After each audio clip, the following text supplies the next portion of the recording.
ఇప్పుడు విశ్వాసాన్ని గురించి మాట్లాడతాను. విశ్వాసం అనగానే ఒక్కటే కాదు, విశ్వాసములో రకములున్నవి, భాగములున్నవి. దాన్ని మీకు లేఖనాల్లోనే చూపిస్తా.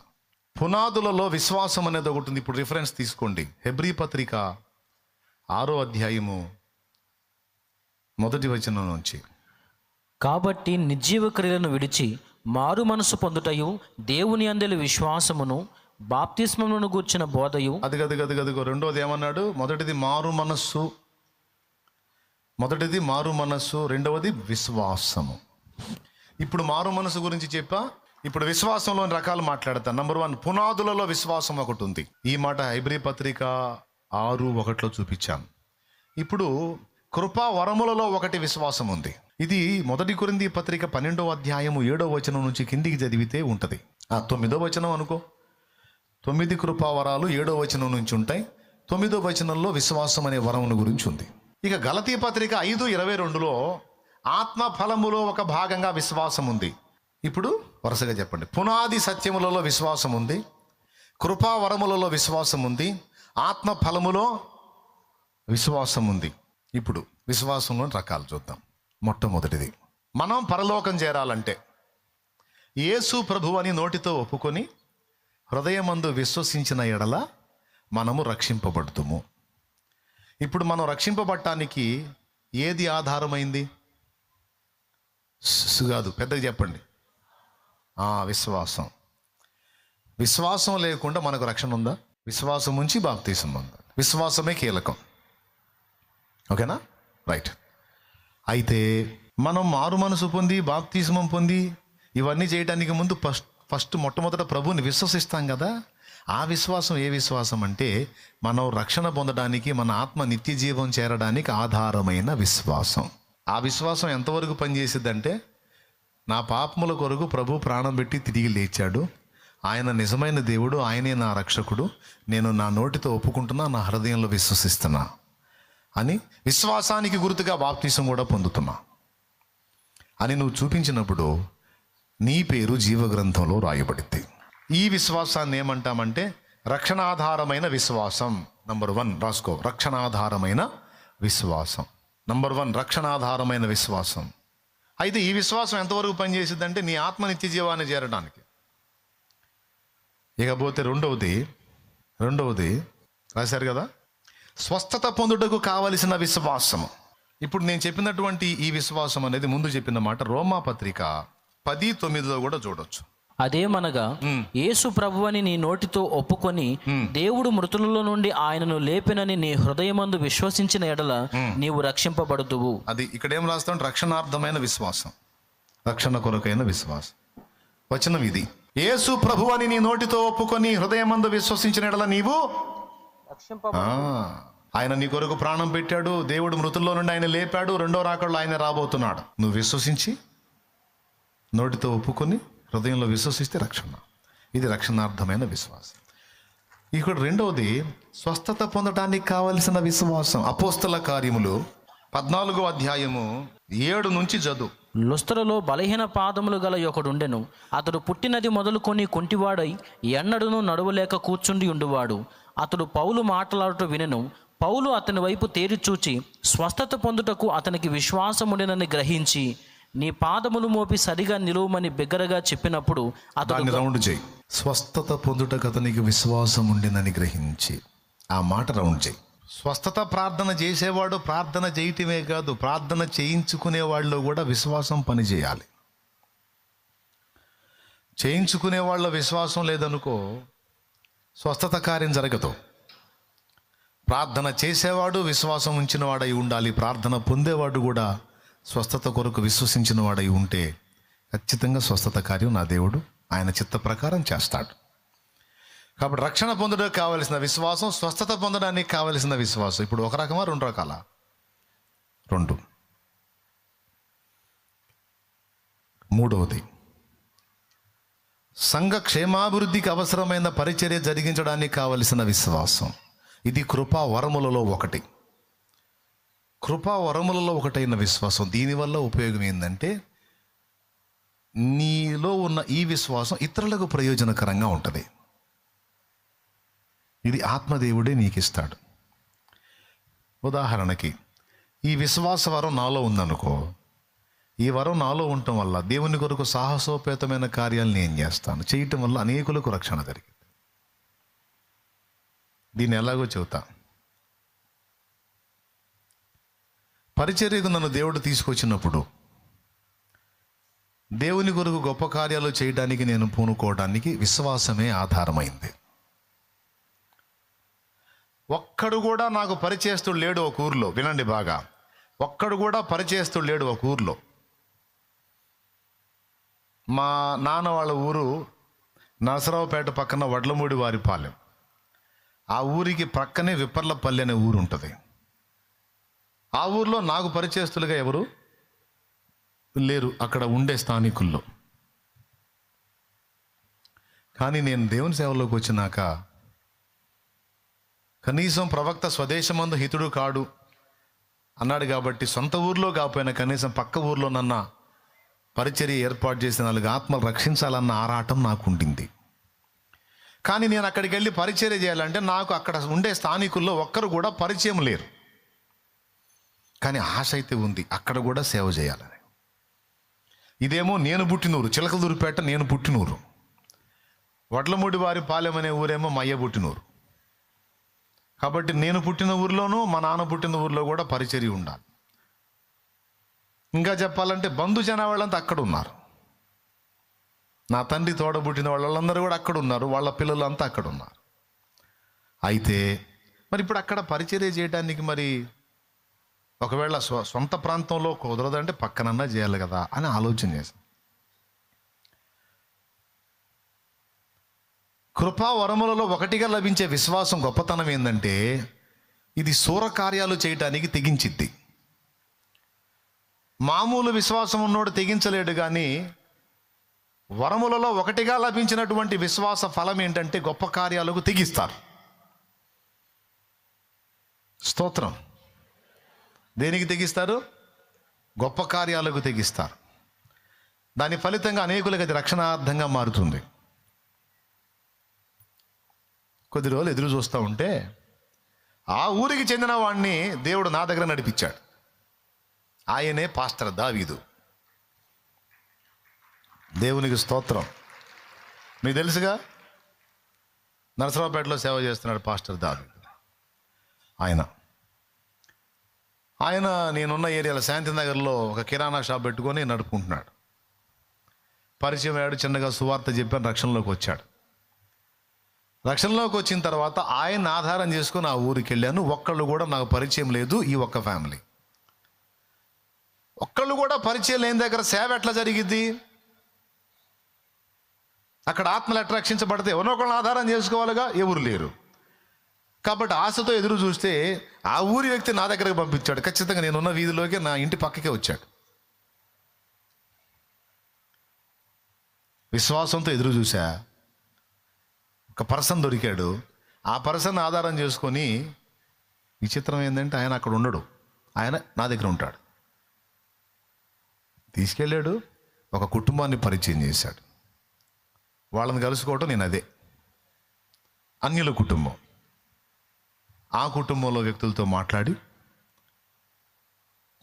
కొద్దిగా దేవుని మాటలు సువార్త చెప్పి ఒక చిన్న పాట పాడి ఒక ప్రార్థన చేసి ఆ ఫ్యామిలీ కోసం,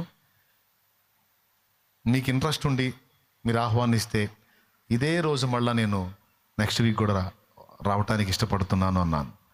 అయ్యో తప్పకుండా రెండయ్యా అని వాళ్ళు అన్నారు. అప్పుడు మళ్ళీ 2వ వారం కూడా నేను వెళ్ళాను. మళ్ళీ చిన్న కొద్ది మాటలు చెప్పి చిన్న ప్రార్థన చేసి ఒక పాట పాడి, మీకు ఇష్టమైతే మరో వారం కూడా నేను రావడానికి మీరు స్వాగతిస్తే వస్తానన్న. తప్పకుండా రండి. 3వ వారానికి ఆ బిడ్డ ఇంకా కొంతమందిని గ్యాదర్ చేసి ఆ కుటుంబంతో పాటు ఒక 10 మందిగా కూర్చొని నా ముందు నాతో కలిసి పాడటం మొదలుపెట్టారు. ఈరోజు దేవుని మహాకృపను బట్టి ఇంచుమించు 300 పైగా అక్కడ ఆత్మలు రక్షించబడి ఉన్నాయి.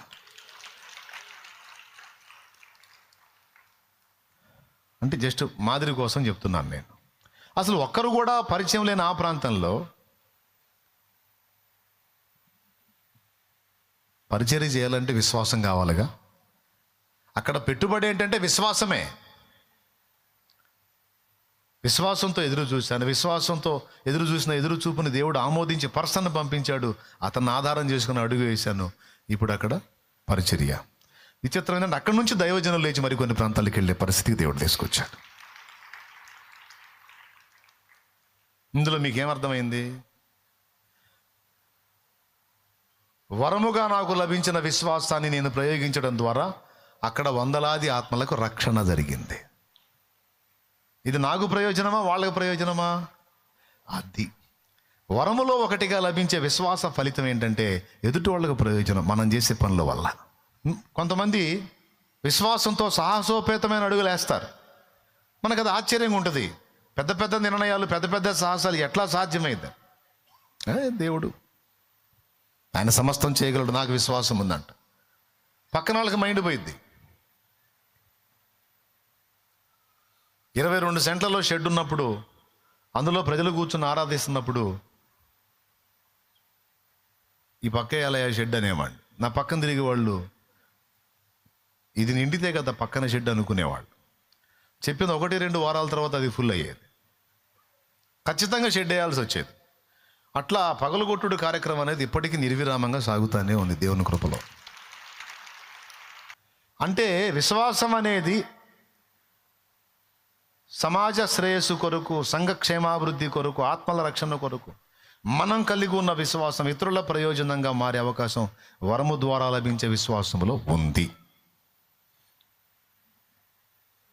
అందుకే విశ్వాసమును నాకు వరముగా దయచేయ అని ప్రార్థన చేయాలి. హల్లెలూయా. ఓకేనా? 3 అయినాయి. ఇక 4వది ఆత్మ ఫలముగా మనకు లభించే విశ్వాసం. ముందు చెప్పిన విశ్వాసం ఏమో ఎదుటి వాళ్ళకు ప్రయోజనంగా ఉపయోగపడిద్ది.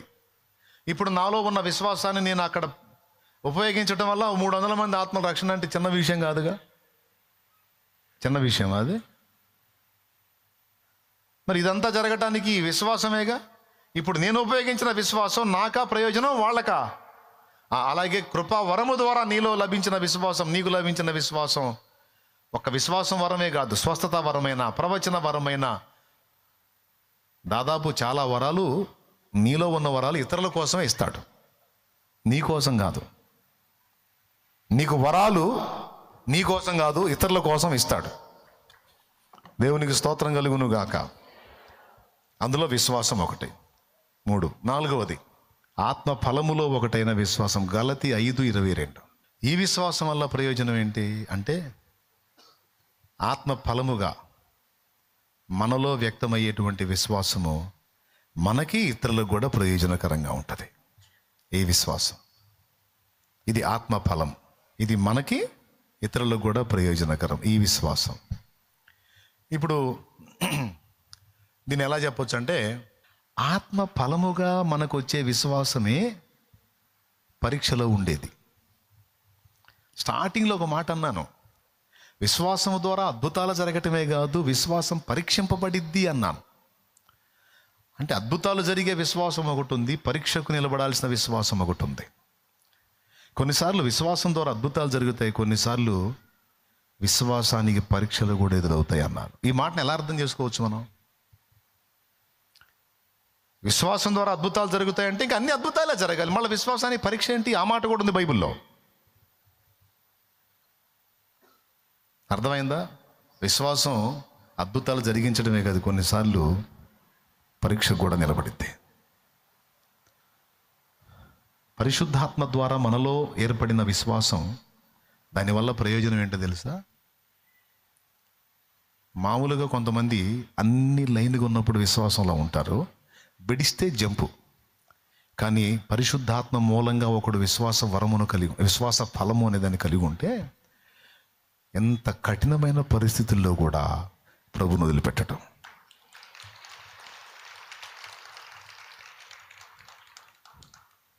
చూడండి, గలతీ బైబిల్ తీసుకోండి, పర్వాలేదు. ఇప్పుడు నిలబెట్టి పాఠం అన్నమాట. గలతీ 5:22.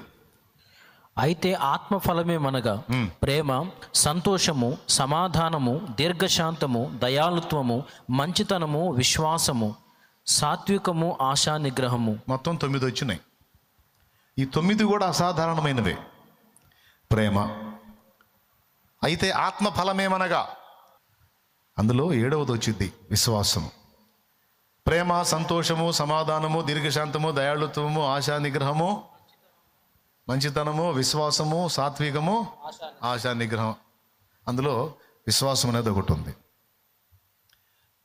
ప్రేమ, ఆత్మ ఫలంగా మనలో వచ్చే ప్రేమ స్పెషల్ ఏంటో తెలుసా? మామూలు ప్రేమ ఇప్పుడు మనల్ని ప్రేమించే వాళ్ళని మామూలుగా ప్రేమిస్తాంగా మనం. కన్నాళ్ళని ప్రేమిస్తాం, కట్టుకున్న వాళ్ళని ప్రేమిస్తాం, మనల్ని కన్న వాళ్ళని ప్రేమిస్తాం, జంతువులు కూడా ప్రేమిస్తాయా ప్రేమించవా? అది సాధారణమైన ప్రేమ. కానీ ఆత్మ ద్వారా మనకు వచ్చే ప్రేమ స్పెషల్ ఏంటో తెలుసా? ఇది శత్రువును కూడా ప్రేమించింది. నీకు వ్యతిరేకంగా పనిచేసేవాడికి కూడా ప్రేమ చూపిద్ది. ఇది ఈ ప్రేమ స్పెషల్. అంటే అసాధారణ పరిస్థితుల్లో సైతం నిలబడిద్ది ఇది. సంతోషం, మనకన్నీ బాగుంటే సంతోషంగా ఉంటాం, తేడా వస్తే ఏడు ముఖం వేసుకొని తిరుగుతాం. కానీ పరిశుద్ధాత్మ మూలంగా మనకు కలిగే సంతోషం ఎలా ఉంటుందో తెలుసా?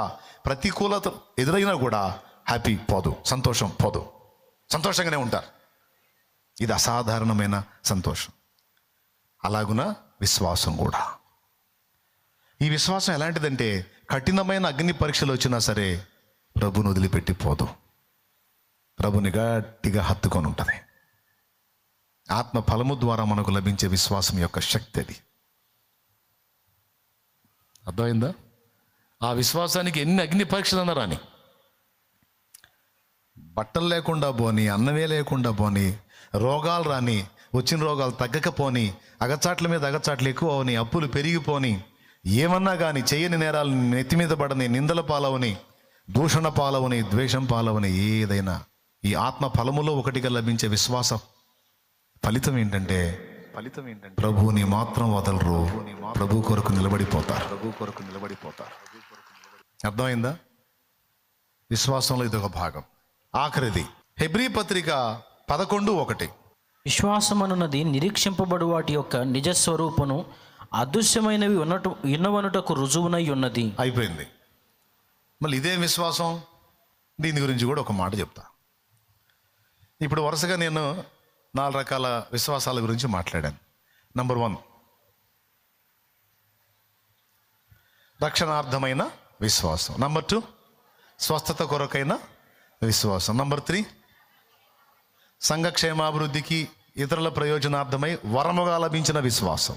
3 4వది ప్రతికూలతలలో సైతం దేవుని కోసం నిలబెట్టి ఉంచేటువంటి విశ్వాసం. ఇది ఆత్మ ద్వారా మనకు కలిగిద్ది. వరము ఆత్మ ద్వారానే, ఇది కూడా ఆత్మ ఫలమే. రైట్. ఇప్పుడు 5వది ఇదేంటంటే దేవుని దగ్గర మనకు కావాల్సినవన్నీ ఉన్నాయి. నీకు ఎన్ని అవసరం ఉన్నాయో అవన్నీ దేవుని దగ్గర ఉన్నాయి. వాటన్నిటినీ పొందుకునేదానికి ఉపయోగపడే విశ్వాసం ఇది. దేవుని దగ్గర మనకు కావాల్సినవన్నీ బోల్డన్ని ఉన్నాయి. ఇప్పుడు రక్షణ ఒక్కటేనా? బతకడానికి మనకు భూమి మీద మరి కావాలి కదా, సమస్యలు ఉన్నాయి, మరి కొన్ని కార్యాలు జరగాలి, కొన్ని రావాలి మనకి. అవన్నీ దేవుడి దగ్గర ఉన్నాయి. అవన్నీ పొందుకోవడానికి అవసరమైన విశ్వాసం. ఇది ఎలాగో చెప్తా. దీని గురించి ఏమన్నాడంటే, నిరీక్షింపబడు వాటి యొక్క నిజస్వరూపం అదృశ్యమైనవి ఉన్నవి అనుటకు రుజువు అన్నాడు. ఫర్ ఎగ్జాంపుల్, ఇప్పుడు నేను సంగీతం పాడతా.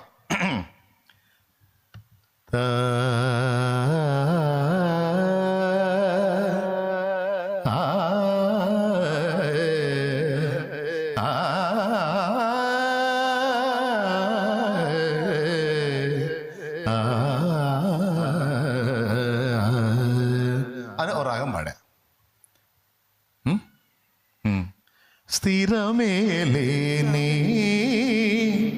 మనుషుల ప్రేమలు నటనయే చూపుచూ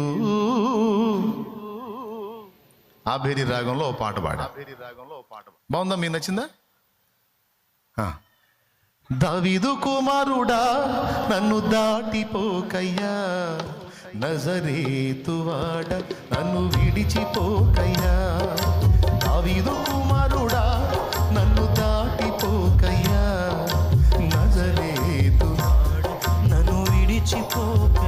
ఆగు, బాగుందా? బాలేదా? బాగుందా?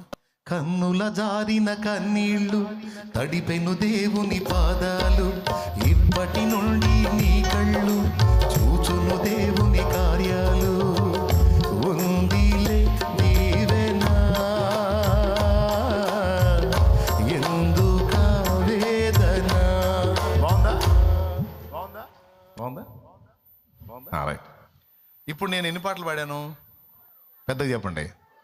రైట్, మీ బాగున్నాయి కదా, ఆనందించారు కదా. రైట్. చెవులు వినబడని చెవిటి వాడికి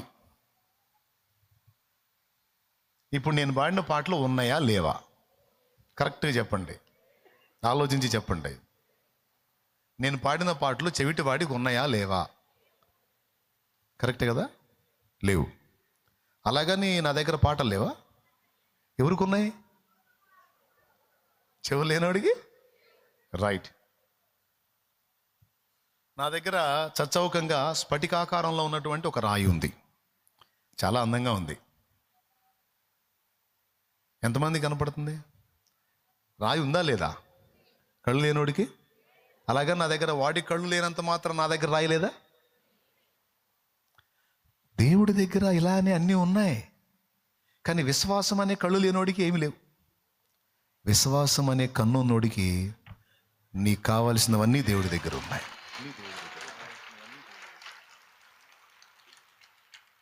విశ్వాసం అనే చెవున్నోడికి దేవుని మాటలు వినబడతాయి. అది అబ్రహాంకు ఉంది. అందుకే గుడారంలో బతికాడు. ఎందుకయ్యా అంటే పునాదులు గల పట్టణం అక్కడుంది, నేను నిదానించి దాన్ని చూస్తున్నాను అన్నాడు. పునాదులు గల పట్టణం అబ్రహాం కనపడింది, మనకు కనపట్లేదు. ఏంటంటే విశ్వాసంతో చూడు. కాబట్టి ఇప్పుడు దీన్ని బట్టి ఏమర్థమైంది మీకు? మనకు కావలసిన సమస్తమును దేవుని యొద్ద ఉన్నవి. నీకు చెవులు లేనంత మాత్రం నేను పాడలేదంటే ఎట్లా? 3 పాడా. ఎన్నోళ్ళు ఆనందించారు, అనుభవించారు, ఆస్వాదించారు. నేను ఆలపించిన రాగాన్ని ఆహా ఓహో అనుకున్నారు. కానీ చెవులు లేనోడికి విశ్వాసం అనే చెవి లేనప్పుడు, విశ్వాసం అనే కన్ను లేనప్పుడు దేవుని కార్యాలు చూడలేము, దేవుని స్వరాన్ని వినలేము. ఆ స్వరాన్ని వినాలన్నా, కార్యాలు చూడాలన్నా ఏం కావాలి? అది హెబ్రీ పత్రిక 11:1 చెప్పింది. విశ్వాసం అన్నది నిరీక్షింపబడు వాటి యొక్క నిజస్వరూపమును అదృశ్యమైనవి ఉన్నవి అనుటకు రుజువునై ఉన్నది. ఇప్పుడు చెప్పండి, ఇది ఒక రకం. ఇప్పుడు ఎన్నైనాయి చెప్పండి. ఇప్పుడు విశ్వాసం అంతా ఒక్కటేనా? అందులో భాగాలు ఉన్నాయా? దేవునికి స్తోత్రం కలుగును గాక. హల్లెలూయా. విశ్వాసం అనగానే అంతా ఒక్కటే కాదు, అందులో విభాగాలు ఉన్నాయి. వరముగా లభించే విశ్వాసం ఉంది, ఆత్మ ఫలముగా లభించే విశ్వాసం ఉంది, స్వస్థత కొరకైన విశ్వాసం ఉంది, దేవుని యొద్ద మనం పొందుకోవడానికి అవసరమైన విశ్వాసం ఉంది, రక్షణ కొరకైన విశ్వాసం 5 రకాలు ఉంది. ఇది మీకు క్లియర్గా అటు మారు మనసు గురించి, ఇటు విశ్వాసం గురించి అండ్ యేసుక్రీస్తు గురించి 3 క్లియర్గా చెప్పా. ఇంకా 4 ఉన్నాయి, అవి కూడా తర్వాత చెప్తా. ఇప్పుడు ఈ ముగింపులో ఈ మాట చెప్పాను. దేవుని దగ్గర సమస్తానికి సమాధానం ఉంది, రోగానికి ఔషధం ఉంది, స్వస్థత ఉంది, బలహీనులకు బలమునిచ్చే శక్తి దేవుని దగ్గర. నీకు అర్థం కాకపోతే నీకు ఐడియాలజీ ఇచ్చే శక్తి దేవునికి, నీ సమస్యలకు పరిష్కారం అది ఎంతటిదైనా విడిపించగల శక్తి దేవునికి. నువ్వు ఏ పరిధిలో విశ్వాసం ఉంచుతావో ఆ పరిధిలో దేవుని కార్యాలు చూస్తావు. నది వలె దేవుడు ప్రవహిస్తున్నాడు అనుకోండి, అడుగు తూమేసిన వాడికి అడుగు మందంలో నీళ్ళు వస్తాయి. అంగుళం పైపే వేసుకున్నోడికి అంగుళం పైపుతో హౌస్ నింపాలంటే పూట పట్టిద్ది. అడుగు మందం పైపుతో హౌస్ నింపాలంటే 5 నిమిషాలు కూడా పట్టదు. కొంతమంది భక్తి అలాగా, కొంతమంది భక్తి ఇలాగా. స్తోత్రం. కొంతమంది దేవుణ్ణి బాగా విశ్వసించుతారు, ఎందుకంటే సమస్తమునకు సమాధానం దేవుని యొద్ద ఉన్నదని ప్రతి దానికి వెళ్ళి మోకాళ్ళ మీదకి వెళ్ళి దేవుని పాదాలు ఆశ్రయించి దేవుని యొద్ద విశ్వాసం ఉంచుతారు, గోజాడుతారు, దేవుడు చెప్పినట్టు ప్రయత్నిస్తారు, సాధిస్తారు. కొంతమందికి అంత విశ్వాసం ఉండదు, ఏదో అరాకొరా ఉంటుంది. దాన్ని బట్టి ఎప్పుడో ఒకసారి అట్లా వాళ్ళకి ఆ స్థాయిలోనే దక్కిద్ది. ఇక్కడ తప్పు దేవుడిదా మనిషిదా? ఒకటి విశ్వాసం ఏమో అడుగుతూలాగా ఉంటే ఒకటి విశ్వాసమే అంగుళమే. మరీ కొంతమంది దరిద్రం అంటే అరంగుళాలు వేసుకొని తిరుగుతుంటారు. అరంగుళం పైపు ఇంకా దారుణం, సన్నదార. నీ విశ్వాసాన్ని బట్టి దేవుని యొద్ద నువ్వు పొందగలవు. అందుకే విలియం కేరీ అనే దైవజనుడు అన్నాడు, దేవుని కొరకు గొప్ప కార్యములను తలపెట్టు, గొప్ప కార్యాలను ఆశించు, దేవుని యొద్ద నుండి గొప్ప కార్యాలను సాధించినట్లు విశ్వసించు. కాబట్టి నా దేవుడు బలవంతుడు, అందుకే నేను తక్కువ అంచనా అయిన ఆయన్ని. ఏదో ఇంతవరకు చాలే అనే తృప్తి ఉండదు నాకు. ఇంత చేసినోడు అది కూడా చేస్తాడు, అది చేసినోడు అది కూడా చేస్తాడు, అది చేసినోడు అది కూడా చేస్తాడు. ఎంత ఇచ్చినోడు ఇది కూడా స్తోత్రం, అది ఇచ్చినోడు ఇది కూడా, అది ఇచ్చినోడు అది కూడా, అది కూడా. ఇంక వెనక రోడ్డు ఉందిలే. కాబట్టి నేను అరాకొరా ఆగిపోను. దేవుని కొరకు గొప్ప వాటిని ఎదురు చూస్తా. నేర్చుకోండి. విశ్వాసం అంతా ఒకటి కదా, 5 రకాలు. అందులో చివరిది చెప్పింది గుర్తుపెట్టుకొని విశ్వాసంతో దేవుని దగ్గర ఉంది పొందుకోండి. ఎదురు చూడండి, ఆశించండి, మొత్తం దొరికింది. మన విశ్వాసాన్ని సిగ్గుపరిచే దేవుడు. ఓకేనా? రైట్. ఇప్పుడు తలలోంచి కళ్ళు మేయండి. భయపడొద్దు దేనికి, కృంగిపోవద్దు దేని బట్టి, కలత చెందొద్దు దేని గురించి. సమస్య నీకు రాకముందే సమాధానాన్ని సిద్ధపరిచిన దేవుడు నా దేవుడు. నేనైతే అదే అనుకుంటాను బ్రదర్. నాకు ఈ సమస్య వచ్చిందంటే దీనికి పరిష్కారం ముందే సెట్ చేస్తాడు కదా. ఎందుకంటే నన్ను ప్రేమిస్తాడు, నేను ఆయన ప్రియమైన బిడ్డని. అరే వీడికి సమస్య రాబోతుంది అంటే మీరు నమ్మండి నమ్మకపోండి, 7 సంవత్సరాల తర్వాత నేను ఎదుర్కోబోయే ఒక ప్రశ్నకి 7 ఏళ్లకు ముందే ఒక మధ్యాహ్నం వేళ నన్ను ప్రేరేపించి, మీరు నమ్మండి నమ్మకపోండి, 7 ఏళ్ల తర్వాత నేను ఎదుర్కోబోయే ఒక సమస్యకి 7 ఏళ్లకు ముందే ఒక మధ్యాహ్నం వేళ నన్ను ప్రేరేపించి ఒక ఇంటికి పంపించి, ఆ ఇంట్లో నాకు కావలసిన వస్తువు దొరికేటట్టు చేసి 7 ఏళ్ల తర్వాత దాన్ని ఉపయోగాన్ని నాకు చూపించాడు దేవుడు. మామూలు విషయం కాదు ఇది. దాదాపు 24 సంవత్సరాల ప్రాయంలో సేవకు రావాల్సిన నన్ను 15 ఏళ్ల వయసులో మృత్యువు కబళించబోతే, అంటే సుమారు ఎన్ని సంవత్సరాల ముందు? అయ్యొక 5, ఈ ఒక 4, 9 ఏళ్ల తర్వాత ఆయన ప్రణాళిక నా మీద నెరవేర్చాల్సి ఉంది. 9 ఏళ్లకు ముందే చావు దగ్గరికి వచ్చింది, కరెంట్ షాక్ రూపంలో. అక్కడ తప్పించాడు. ఎందుకు? 9 ఏళ్ల తర్వాత వీడితో పని ఉంది. అర్థం చేసుకోండి. అంటే ఎప్పుడెప్పుడు రెడీ చేసి పెడతాడో తెలుసా? మీరు 6 నెలల తర్వాత నన్ను ఒక ప్రశ్న అడుగుతారంటే 6 నెలలకు ముందే ఆ ప్రశ్న నాకు వచ్చేటట్టు చేసి జవాబు రెడీ చేసి కూర్చుంటాడు ఆయన.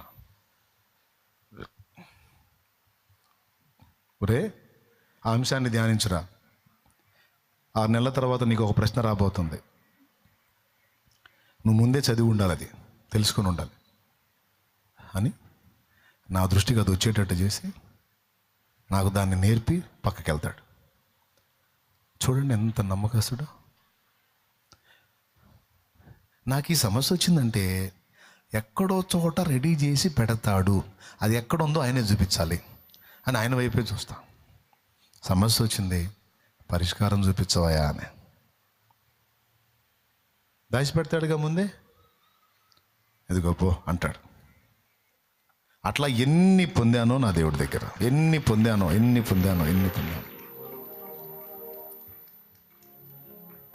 ఈరోజు నువ్వు నేర్చుకున్న విషయాలు దయచేసి మననం చేయి, హృదయంలో భద్రం చేయి, ఇతరులకు బోధించు, బలపరచు. దేవుని కొరకు గొప్పవాటిని ఆశించు, గొప్పవాటిని ఎదురు చూడ. రారాజు ఆయన. నీ రేంజ్కి తగ్గట్టు అడగవాక, ఆయన రేంజ్కి తగ్గట్టు అడుగు. ఇప్పుడు చంద్రబాబు నాయుడు గారు ముఖ్యమంత్రి కదా, ఆయన దగ్గరికి వెళ్ళినప్పుడు మన రేంజ్లో అడగాల, ఆయన రేంజ్లో అడగాల? మరి ఒక మనిషి దగ్గరే రేంజ్ వెతుక్కున్నప్పుడు రారాజు ఆయన రేంజ్లో అడుగు, ఆయన రేంజ్లో అడుగు. ఎవరన్నా నా దగ్గరికి వచ్చి నాకు ఇంత చాలు అంటే నాకు నచ్చదు. కొంతమంది నాకు ఉద్యోగం లేదన్నా అని ఏడుస్తారు. నేను కోపంతో ఒక మాట చెప్తాను, సోది, ఉద్యోగం ఉద్యోగం ఉద్యోగం ఉద్యోగం అంటే నీ వరకే. నువ్వు ఉద్యోగం చేయటం కాదు, ఉద్యోగాలు ఇచ్చే స్థాయికి రావాలా, అది అడగాల దేవుణ్ణి. పొద్దుస్తమానం నాకు ఉద్యోగం నాకు ఉద్యోగం నాకు ఉద్యోగం, నా జానడు పొట్ట, నా ఇల్లు. నువ్వు దేవుని ముందుకు వచ్చినప్పుడు ఆయన రేంజ్లో అడుగు.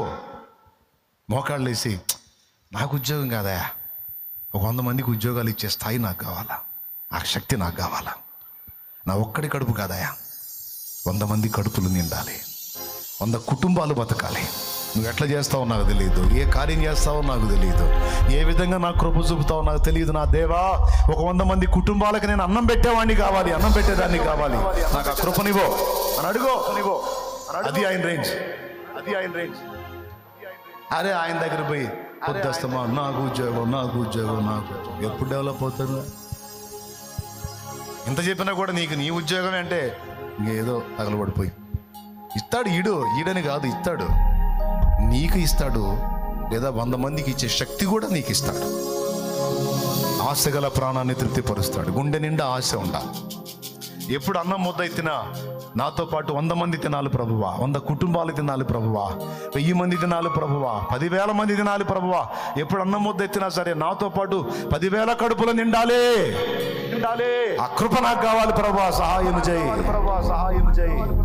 నేను తింటున్నాను, ఎంతమంది పస్తులతో ఉంటున్నారు. నువ్వు ఆశించు, దేవునికి మొరపెట్టు, దేవుని దగ్గరికి వచ్చి ఆయన రేంజ్లో అడుగు. నా తండ్రి తప్పకుండా హెల్ప్ చేస్తాను. సేవ చేసిన అంతే. నాకు ఈ సంఘం చాలు, ఈ జానా పెట్టడం చాలు, ఈ మొర చాలు కాదు.